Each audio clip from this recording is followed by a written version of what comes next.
Ето кофражът е 99% готов. Утре понеделник леки довършителни неща и във вторник леем и бетона. Това са стените над основите.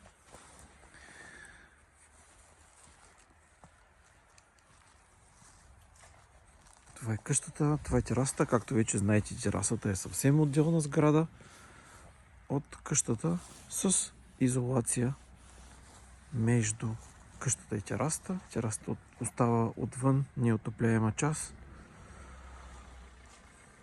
Тия железа са на колоните. Това са две греди, така наречени рамбалки, които държат тези две колони.